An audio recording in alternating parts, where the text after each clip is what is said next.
Hey guys, so now that I've set up my new Moto X Play, I wanted to have a closer look here at the software experience that you'll find on this device. As you can see, we are coming with new wallpaper here, which goes very well with the Moto X Play here. We can have a look at some of the other wallpapers we do get as well. On the device, you can see that Motorola has been busy making a lot of wallpapers for its new devices, and you get these nice ones here, like the blue one, purple one here, and a material looking one, and some others here which are very nice indeed. I do like the way Motorola makes the effort here. I'm going to keep it on the green one though, because I think that it does suit the device quite well. And if we look at the actual UI, you can see it's a very nice stock affair here, which is what people enjoy about modern Motorola phones. However, we do get the useful Motorola functions here, including the Moto Voice, which you can access from this panel. And if I do my catchphrase, "Hey Jojo," "Hi Jojo," "What's the weather today?"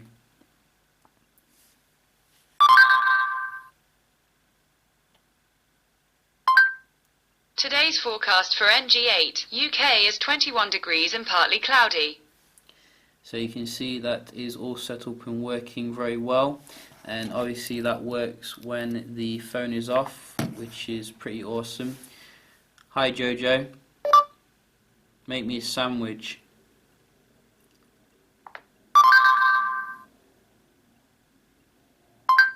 Puff, you're a sandwich. You see, I love that, and that's why I said that. To me, it's like she's insulting me. But you can see as well, when the screen's off, we do have the fantastic Moto display, which when you get a notification, it will pop up with an icon. And it is using an LCD display, but I don't think it's going to have a big issue because of the huge battery. So it should come up in a moment. There we go, and then you can just quickly unlock like that, which is pretty awesome.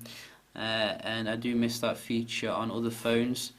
If we have a look as well in this setting, we can go into the settings. You can see we do get some other things as well. We do get the twist functionality to get into the camera. So if I just show you that here, 1, 2, 3, let's go. You can see that is very nice and quick to do that, and it seems to work as well when it's off. So very nice quick capture there. And also in that setting we also get basically the assist functionality, which basically silences the device when you are wanting to sleep, which is very nice. I can't see the driving assist though, which maybe it's hidden. Oh, there it is. So you can see they've kind of moved things around a little bit, but the driving is still here, so that when you are driving, it will automatically detect that and start to read out your text and things like that, which is pretty awesome.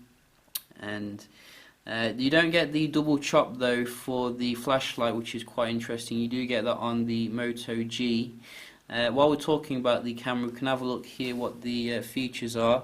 So you can see it's a 21 megapixel camera, this is, which is getting some nice reviews from Verge, which is usually very critical of Motorola cameras. And you can see we get the familiar wheel here, which comes with basically the ability to touch focus if you want to do that, and then you can control the brightness and things like that, or you can just have it so that it's off, and then you just take the shot basically. And you can see it takes the shot quite quickly as well. If I turn the flash off, there's very little in the way of like delay. And I'll definitely be doing some comparisons to check out the performance of the camera here. We do also get the low light mode, which is helping you in difficult conditions, as well as the video as well. No 4K, unfortunately. I would have liked to have seen that maybe on this, but nevertheless we do get slow-mo at 540p as well as full HD, which I have done a quick little video, and it does look quite stable. I'm not sure if the device comes with optical image stabilization. I have to double check that, but it does look like it's quite stabilized. So you can see the standard shots are in 21 megapixel or widescreen at 16.1 megapixel. So you will have to choose which one you prefer there. You do get HDR as well if you do want that.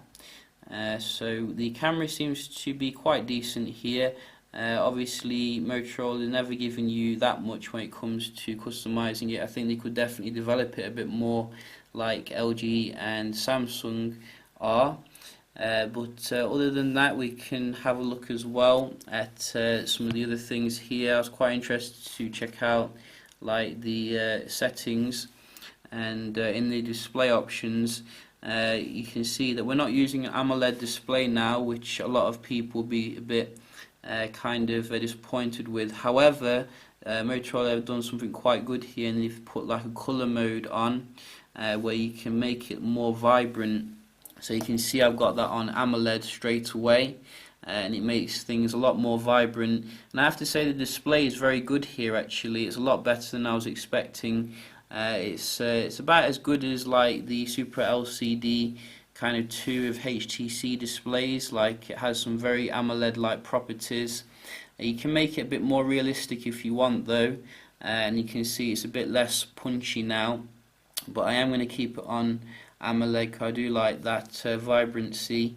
And if we go back out of this here in a second, see I'm getting lost. We go settings again.